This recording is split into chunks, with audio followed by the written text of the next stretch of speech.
Hello there, welcome to my channel. I'm Angela from Watercoloring.com. I'm going to show you how to do a very fast watercolour technique. I saw this on a Sizzix video about watercolouring, and there were quite a few techniques in that video which I'll link in the description down below. But I picked out my favourite to see if I could do it, because watercolouring isn't really my forte, and it was so quick and so easy, and if I can do it, I'm sure you can do it. So let's get into it. So the technique I'm going to show you works best with if you have an outline stamp and a stamp that adds colour, like a full stamp like that. I'm not sure what you call them.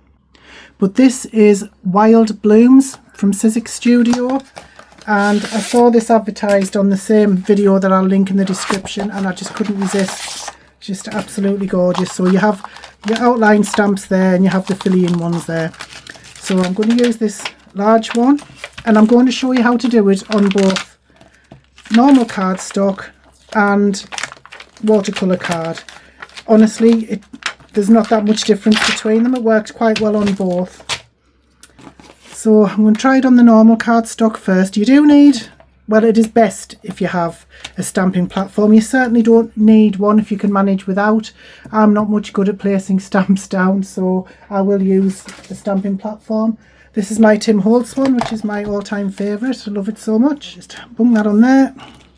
Put down the outline stamp first.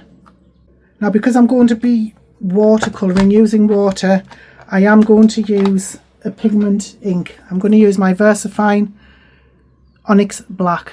Lovely, beautiful ink. You get a nice crisp image with this.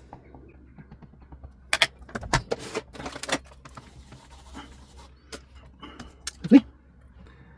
Put that away for now and clean the stamp. These stamps clean beautifully as well, even with the pigment ink. Haven't had one stain yet.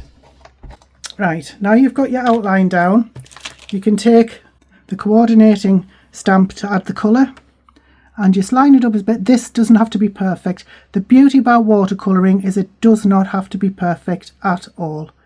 In fact, sometimes imperfection looks better in my book, but it's up to you. Put it down how you like.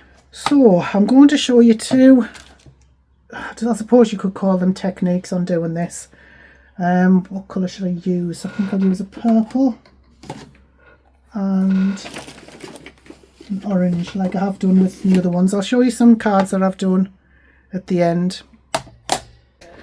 So in the Sizzix video, I think they use distress ink, but the small little ink pads, so they can just sort of tap on the ink onto the stamp, but I don't have one, so I'm going to use these daubers that I got. I think they were just from the Temu or Amazon, I can't remember. But I do need the purple. So what I'm going to do is just load this with ink and just tap around the outside of the flower.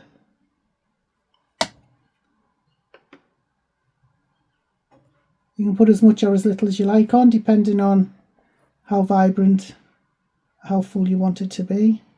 So this is where the two techniques, I suppose you could call them, come in. So I'm going to spritz that a couple of times. Now, if you just want a fairly light coverage, you can just drop it down, lift it straight back up, and that gives you a nice coverage anyway. I think that's beautiful. Or if you were to put it down and press it, you're going to get much more of a coverage on the flower. So that looks really nice as it is. So what I'm going to do is give this a clean, and I'm going to use the orange inside. You are never going to get the same look twice. It's going to be different every time. This time I'm going to go around the inside. We'll see what this does. Probably put a bit too much on, but never mind. Like I say, it's all personal preference. There's no real right or wrong. Once again, you can just drop it down, lift it up, drop it down and give it a good squish, just to get more of a coverage. I think that looks really pretty. What I'm going to do is let that dry, and then I'm going to add some more purple around the edge again. I just want two colours. You can go over it as many times as you like with whatever colours that you like. And because it's normal cardstock, it's soaking in and drying fairly quickly. If this was watercolour card, it would stay wet for a little bit longer.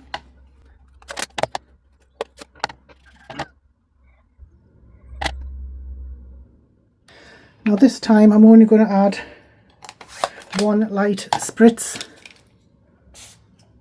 I'm not going to do a lot because I want it quite dark.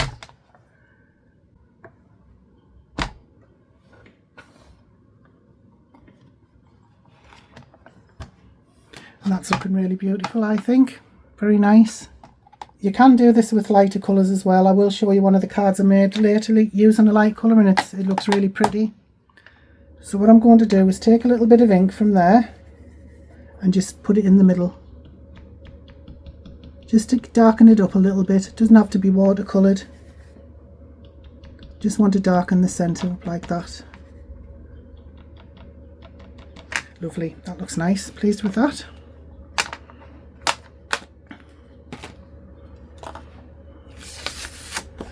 So there you go, that's on your normal cardstock, and it is imperfect and it is bleeding out the edges, but to me that just gives it more of a character. I quite like that. I didn't do that, I forgot, but I can of course fill that in with ink or alcohol markers at any time. So now we're going to go on to the watercolour cardstock. Just going to bung that on there. And again, use the same stamp.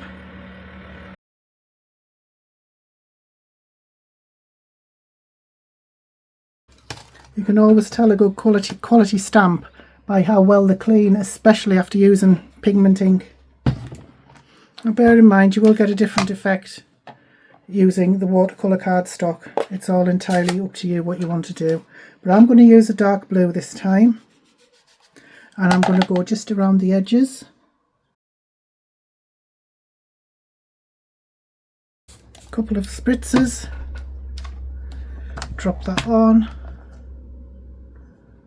Give it a little bit of a press. Oh, that looks lovely. Oh, do you know, I think that looks nice like that. I'm not even sure I need to add another colour. That's very nice. I do like the bits of white that have been left in it. It will depend on how much you spritz your stamp as well. If you put a lot of water on, that's going to spread a lot more into the stamped image, the line stamp, but that's entirely up to you. I think that looks absolutely gorgeous. Do you know, I'm going to leave it like that. That looks beautiful. Very pleased with that. I think I'll do the same as I did before, and I'll get some ink, some black ink down in the middle. There, that's enough. I don't want to overpower it with the black. Oh, that's beautiful. I'm going to leave that to dry. That's just gorgeous. I wasn't expecting that. So while this is drying, I just want to show you the mistake I made with my first attempt. So as you can see, I put about the same amount of blue on, but I spritzed with far too much water and it just spread out over everything. Oh, this looks to be nice and dry now. I'm just going to try something out on this side before I try it on that side. It's just something else that I saw in that video. Take a little bit of this. This is Simon Hurley Lunar Paste. Oops, a bit too much there, I think.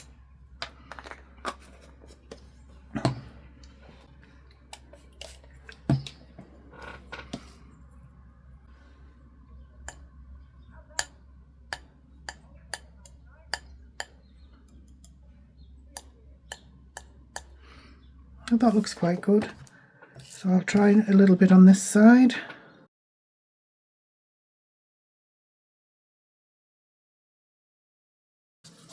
Okay, that worked out okay. I didn't realise you could use that for splattering, but it's worked out okay. So what you can do then is just cut this down and add it to a card.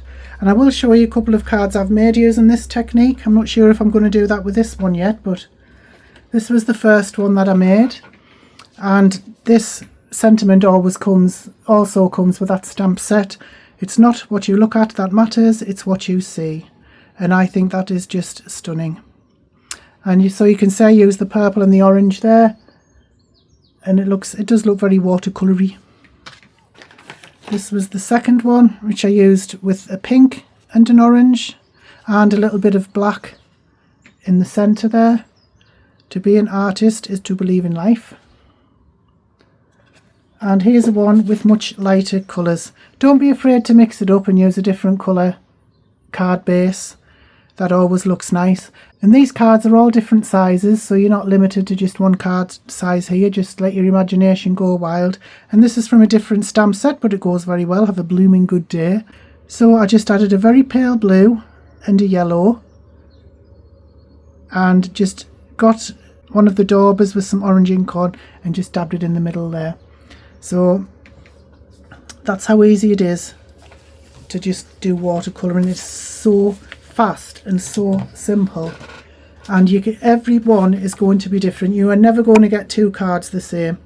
So you can see, as I said, they're all different sizes, and I just suggest that you give it a go. It's a very fast way. If you need a card in a hurry, it's a fast way to colour your cards, and you get a really, really lovely effect.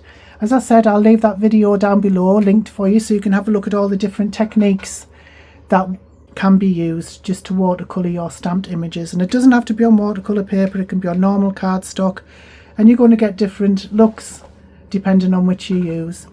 So thank you so much for watching. I really appreciate it, and I hope you have an amazing day. Bye bye now.